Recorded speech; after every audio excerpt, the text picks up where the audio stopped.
Yo, what is going on, guys? Jack here, and welcome to a video. Wow, Jack, a video? What is this? Yes, a video, my word. It has been a while, guys. If you don't know, over the World Cup, I was working on a podcast with a fellow FM player, fellow FM streamer, Dr. Benji, at forthefanshow.com. If you missed it, it's over now for the World Cup. We're continuing it in the main Premier League season, but that was a daily World Cup podcast. It ate up a lot of my time, and I simply didn't have time to do videos. So obviously the World Cup's now over. I've had 34 days of reflection to kind of look at my channel, look at what did well, you know, try and work out what direction I want to take my channel in. And I've not made too many decisions just yet, but one of the conscious decisions I've kind of made is to start a new FM save in England. So I've got the LFC Marshall update. I'm not sure if I'm going to continue the Japan save yet. It was fun with Kashima Antlers, but I feel as if not everyone particularly maybe was a fan who watched the videos. You know, it's not something that would appeal to everyone. Whereas what I'm going to be doing now in this series is going to appeal to a lot more people. So as I mentioned, I am on the LFC Marshall update. If you don't know what that does, it essentially updates your game to kind of the summer transfer window. So the actual update I'm using is accurate as of the 12th of July 2014. It's a summer update. It's done by a guy called Billy. I'll link the Facebook page for the kind of update down in the description of the video. It's a database, it's free, and there's updates every 2 or 3 weeks, or you can actually donate a small amount of money to get the updates sooner. So anyway, you're probably wondering, Jack, you're doing a save in England, where are you going to be going? Well, we've done Premier League saves before, they're nothing too unique. Championship saves, I've done the Watford save in my channel in the past, we've done the Wolves save on stream, so we've done kind of those championship level teams, the higher teams. And on the flip side, we've kind of done League 2 as well. Obviously, not necessarily done League 2, but I've done the low leagues is what I'm trying to say. I did a Boston save, which I streamed. I've done the FC United Manchester save, which I streamed. So that leaves a middle ground of League 1. I did mention the Wolves save earlier, of course. If you don't know about that save, I got sacked from Fiorentina before I went to Wolves, and they were practically already in the Championship. But anyway, League 1 is an incredibly competitive league, and with this update, the teams who got relegated last season are in this. So you can see you've got the likes of Doncaster, amongst kind of Bristol City, a few other teams. There's some big teams in here. The team I'm actually going to be doing is a team that I've chosen because it's a team fairly local to me in terms of where I grew up. It's a team with a little bit of potential, a team who are a bit of a yo-yo team. They've never really settled in a division, kind of in terms of the Championship or League 1. They've been a team who for the last kind of 5 or 6 years have gone between them both. Peterborough, of course, last season lost in the playoff semi-final to Leyton Orient. They are the team we're going to be doing. And this should make for a pretty interesting save. Peterborough, a very financially healthy club, a club with some very good young prospects, which I'm going to cover quickly now before I kind of fast forward, I guess, to the end of the transfer window. But yeah, they're going to make for a very interesting save. I'll just show you the history of the club so you can see. You can see what I mean by they're a yo-yo side in terms of they did really well in League 1 when they've been in League 1. Last season, as I mentioned, they lost the playoffs. I did mention this was a summer update for this summer. Because of the way FM databases work, you can't set a database to start a year in the future. So this is actually starting in the summer of 2013. The way of imagining this is that the entire contents of last season happened in the summer in the summer of the break for the start of the 2013 season. This is all getting very confusing. The bottom line is we're starting a year in the past, so at the regular start date of FM, but with the summer updates. Right, Peterborough. Let's talk about Peterborough for a little bit. So, fantastic club. I mentioned they're healthy financially. You can see here they've got 4.6 million in the bank. If we look at their facilities, you can see here they have fairly basic youth recruitment, adequate junior coaching. They've got a stadium expansion in progress, so they're kind of healthy in that regard. Good training and good youth facilities, which again is very decent. In terms of the actual squad, they've got some very strong players and some players with a hell of a lot of potential. I'll cover some of these in detail now. And in terms of their youth team, there's a few youth prospects here. We're going to be looking really to develop our own players. There's a few 4-star players here, and 4-star potential in this squad is a good Sky Bet Championship player, as Robert Duggan is illustrating for us here. So anyway, quick little rundown of the squad. I'm not going to cover everyone because I'm not entirely sure on what I'm going to be doing in terms of with the squad transfer budget-wise. But anyway, anyway, let's have a look at our key players. The first one we've got here is Simon Bolonga. This guy is a very good player. I think he's from Congo. Is he from the Democratic Republic of Congo? There we go. Never actually played for them, but a good player. He's actually Peterborough's leading kind of record transfer, if I'm not mistaken, for £1.3 million from Watford. So a little bit of a Watford tie in there, but he's a very good player, 20, and some potential to grow into. Next player is Michael Boswick. This guy, I believe, was nurtured at Stevenage. He indeed was. And he really upped his profile as a player. He signed for Peterborough for £500,000 back when they were in the Championship 2 years ago. He's a very good player, good defensive player. I'm not sure if I'm going to be playing him at centre-back or centre-mid just yet, just because I kind of like playing this guy at centre-mid. This guy is very good in FM terms. Boswick very often kind of emerges as a player who features in Championship sides. So to have him at our disposal is pretty decent. Jack Payne, another very good young player. There's a few here in the side, but you can see 21 years old, good, well-rounded player. Deep line playmaker is his preferred role. Looking at his history, you can see he signed for $700,000 for Peterborough. Again, kind of illustrating the money that Peterborough have had pumped into their squad in recent years. Just two more players we'll look at real quickly. The first one here is Bobby Olajunik. I hope I said that right. I tried my very best. I might just call him Bob. Bob, the goalkeeper. He's very good. He's a good solid player. Austrian, can see capped at a young age. And another player who signed for them, this guy from Torquay, having been released from Falkirk. And then one last player we'll just look at real quick, because I'm not going to do a full rundown here because I'm going to have a bit of a shake-up over the transfer window. But you can see Zakuani here, another Congo player, joined Peterborough a few years ago now from Fulham. So in terms of the actual squad, it's fairly strong. Just to give you an idea, 3.5-star potential in this squad is a decent Championship player. This is a very competitive league. As you can see, Peterborough predicted to finish 6th. There's some strong teams in here. As I mentioned, teams who have only just come down who are probably going to be favourites to go up. You can see the likes of Doncaster, Leyton Orient, who of course lost in the playoff final to Rotherham. There you've got Bristol City, Preston, Sheffield United, and then us as 6th favourites. So that's that. In terms of the actual transfer funds, you can see here we actually have 1.5 million to spend and 6.5 million on the wage budget. May redistribute that a little bit. With it being a summer update, there's some free transfers who are yet to sign with clubs having been released. I may look to snap a few of them up. So that's the squad. I'll cover this squad in a little bit more detail throughout the coming episodes, but I wanted to give you guys a brief rundown of the key players. So what I'm going to do now is I'm actually going to do the pre-season, and I will join you guys for the first game of the season. Okay guys, so we are back, and I am a very, very happy bunny. Very happy with my transfers. I should point out, I don't actually have a name for this series yet. Peterborough's nickname is the Posh. So if you've actually got some kind of witty title for this series, leave it down in the comments. The chances are I may well use it. So yeah, get your suggestions in for that. In terms of our pre-season, very good pre-season. I'm not going to cover all of these games too much because they count for very little, but we did beat Leeds 1-0, which was a good result, and we lost to Fulham 3-2. And to say Fulham are a recently relegated team, that was a pretty decent kind of result. So in terms of our transfers, there are a few still on the horizon. I'll cover these real quickly just so you guys can see what's up. We have Ross Strapper here, who I'm looking to maybe snap up. Good defensive player, plays for Inverness Caledonian Thistle. Will Keane, a player who I've been looking to approach throughout this pre-season. Unfortunately, he's had a 14th month ligament injury, which has seen him be released from Manchester United. The former England under-21 player has a lot of potential. His physicals haven't tailed off despite his injury, and he's a player I'd really, really like to make part of my team, and approaching him on a free transfer, so he'd be a great player to get. And the last player who I still have a chance of signing is Jacob Mellis. This guy, the former Chelsea player, I want to say, a player who came onto my radar fairly recently. I kind of looked around to see who people had signed on this LFC Marshall update. This was a guy who kind of came up a lot. So I'm currently in the process of scouting him, and he's a player who I've only just recently approached to sign, but I'm hoping that we might be able to get him in the team. So anyway, in terms of transfers, there were a fair few that we did. Not a massive shake-up, to be honest. Just a few kind of tasty little additions, I guess. First player on the outs was Grant McCann. This guy was a a coach as well as a player. 33 years old, but he was on £7,000 a week, and whilst he was a fairly good player in our side, he wasn't good enough. If I just compare him to our best centre mid, which is Payne according to Stars, that's not completely accurate.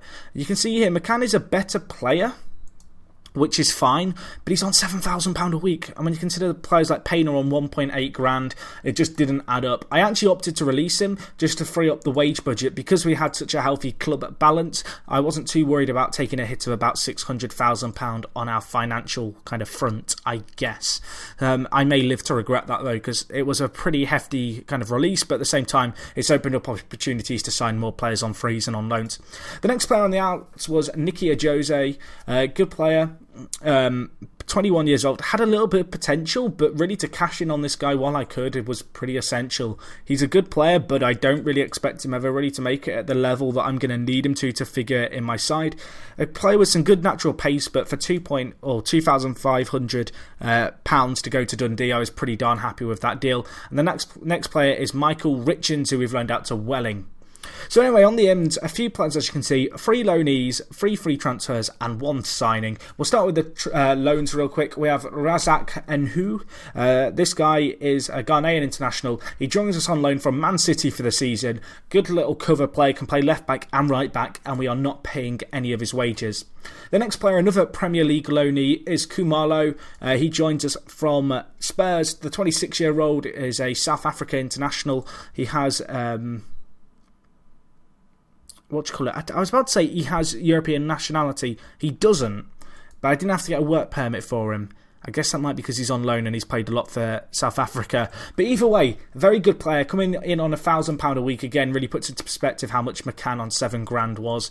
And then last of the loanees was Donald McDermott. This guy, Irish player, joins us on loan from Bournemouth. Not the craziest player, but a player who I think is going to be more than adequate cover in the wide areas. In terms of free transfers, there were a few. The first one here, Craig Alcock, a very good player, just a very well-rounded off defender. A player who actually played for Peterborough, in real life got released this summer, or actually, was it this summer or 2 years ago? Might have been this summer, and I managed to re-sign him, so that was quite a nice one. The next free transfer we got in was Matthew Briggs. This guy is on a hell of a lot of money, but he's a very, very good player. I had to fight off the likes of Derby for this guy. I paid a lot of money for him. I'm hoping he's going to be a valuable asset to us at left back, way above the standard of a kind of League One player, and I'm hoping him at the back is going to add us some real solidity. And the last kind of free transfer we got in is a player who you guys probably have never heard of, but he's a player who I've signed on free transfers in saves, which I've not shown kind of in videos or on stream before. He's a free agent at the start of the regular game, I do believe, so check out this guy if you can. His name is Federico Friere. He's a Argentine player, but he actually has a Spanish nationality. As you can see, he's on 4.5 grand a week. He's an amazing attacking midfielder at this level, has really low wage demands, and you can pick him up on a free transfer if you've got Argentina loaded on a large database. So I recommend you guys try and pick up this guy if you can. I believe in real life he's actually gone to, is it Catania? I want to say that's right, in Italy, who then released him on a free transfer after 1 appearance after 6 months at the club, and he actually currently plays for Arsenal in Argentina, where he is playing in the Copa Libertadores for them. So from the dizzying heights of the equivalent of the South American Champions League in real life to a muddy London road in Peterborough in FM. But he's a very good player to get in on a free. The last player we signed, the only player who I paid money for, was Ryan Mason. This guy, 22 years old, signed him from I think it was Spurs actually. Very good transfer, as you can see. It was from Spurs, only on 2.5 grand a week. Another very good signing. So the general trend with my signings has been to really focus on a young side. So anyway, a quick rundown of how we're actually going to line up. This is the tactic. It's a 4-2-3-1. It's actually a variant on my Wolves system, which I used on a stream save a little while ago. It's a fairly strong tactic, and I'm hoping it's going to pay dividends to us here. It does have a few minor tweaks, and going into our first game of the season, we are actually going to be taking on Leyton Orient, who are one of the favourites to go up, so that's going to make for a tricky affair away from home in our first game. So anyway, a quick look at the side. Bob here, you guys know the drill. We've already shown him this episode. Good keeper. Alcock at right back, the player who got released from Peterborough in real life. I managed to re-sign him on 3.5 grand a week. Fantastic defender. In centre back we have Zakuani, the Congan international, and he plays alongside Kumalo, who again another new signing on loan. Matthew Briggs at left back, our big player. He's on 7 grand a week. Chris, as I mentioned, for McCann was a lot. This guy's a lot younger than McCann, and I think he's got potential really to be a good Premier League player at some point, be that with us or elsewhere. In centre mid we go with Jack Payne, the young good deep-lying playmaker. Had a bit of a creepy face, you might say, there. We have Bostwick alongside him. This guy, I talked a bit, actually, I think right at the start of this episode, at the start of pre-season, about how I thought he may well end up playing centre mid because of how well-rounded off he is. That is the case. He will be playing ball-winning midfielder. Ahead of him, we go with Freire, another new signing.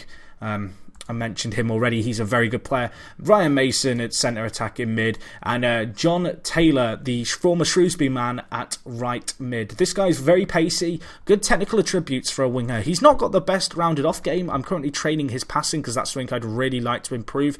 But in terms of just as a winger, he has all the real key stats to some degree. So I'm pretty optimistic about his chances in the first team. Again, another very good young English player. And the last player we have is Osamblonga, who is a very good player who was already at the club at 20 years old. This guy has the potential to lead the line for years to come. Anyway, quick look at our bench. Real quick look. Charlie Horton, US youth prospect in goal. He will be our second choice keeper this year. We have Niflif. I'm sorry, I can't say your name. Nili,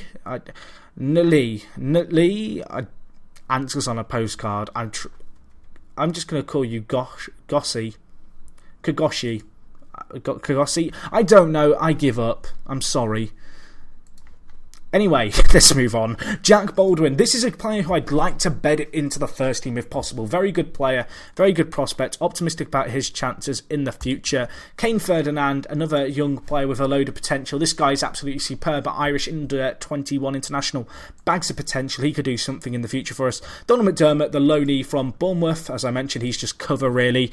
We go with Menez laying the right and left winger. Again, more great coverage in our attacking midfield areas. This guy's a really well-rounded off young English prospect who I'm sure when we call upon him can do the job for us. And Tyrone Barnett is our backup striker, a player who I may look to improve upon. Obviously, Harry Kane, as I mentioned, is a player I'm already eyeing up as a potential replacement for this guy in terms of as a second choice and rotation option striker. So anyway, that's the team. I'm going to elaborate more on the tactics, I think, next episode, because I'm no doubt, as with any new save, you kind of fiddle with your tactics as you go. But anyway, I'm pretty happy with our team as a whole. We have a very good team. There's a few players lacking match fitness, but I've got faith in the boys to go out today and get a win against a Leyton Orient team who beat us in the playoff last season in real life. So let's see how we get on today. I'm going to be encouraging the players, trying to get behind them, motivate them to do well here.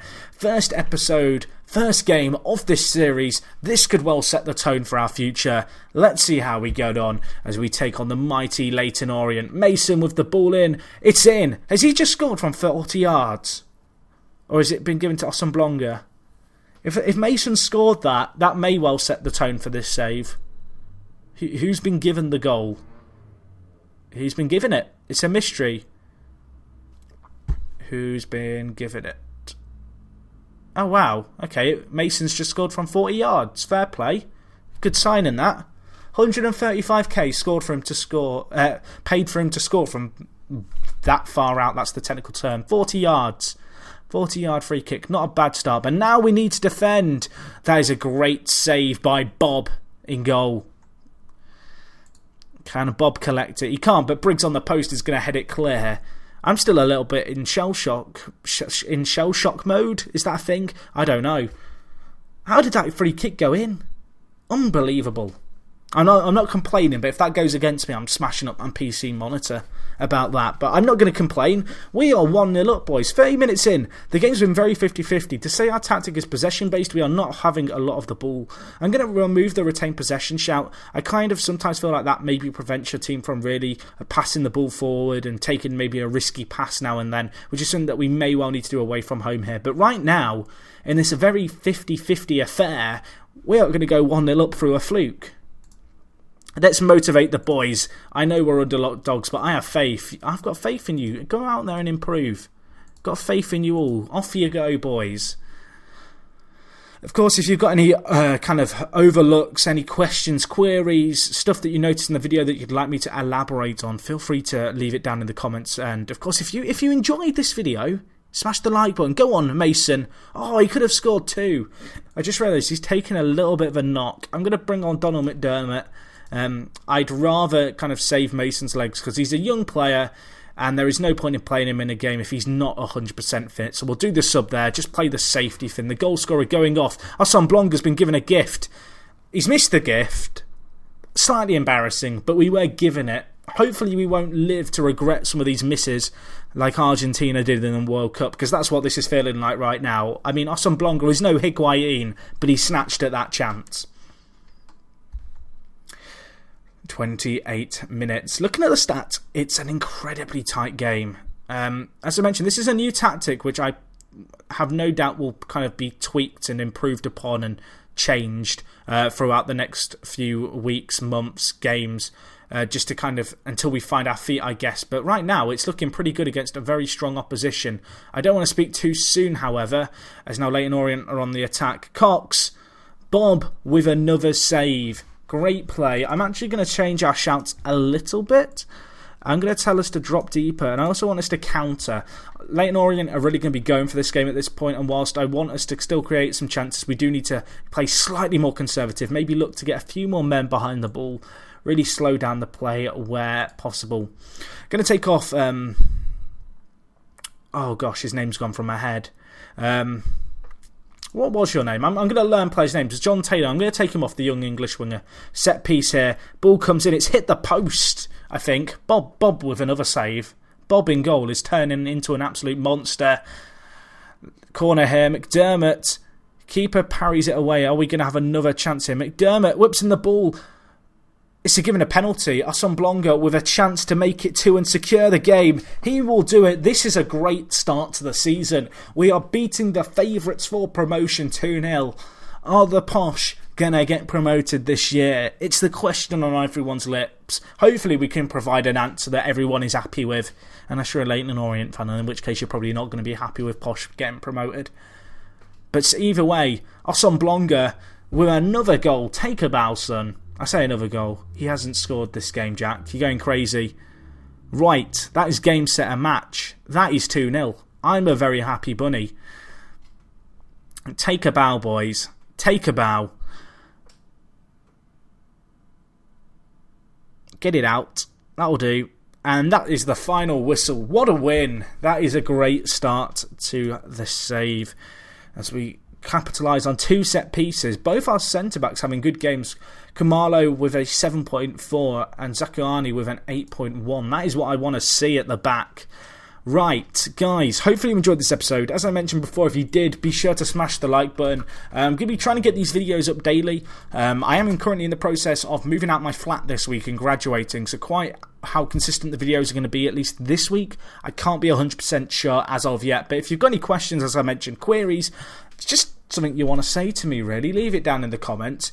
Let me know if you think I should continue with the Japan save. It's something that I'm kind of weighing up in my mind right now. I feel as if this has a lot of potential. I'm very happy with the players I'm approaching, my squad as a whole. I'm very optimistic about where this can go. But anyway, guys, thank you so much for watching. I'm now rambling. Hopefully you've enjoyed, and I'll talk to you guys whenever the next episode's up.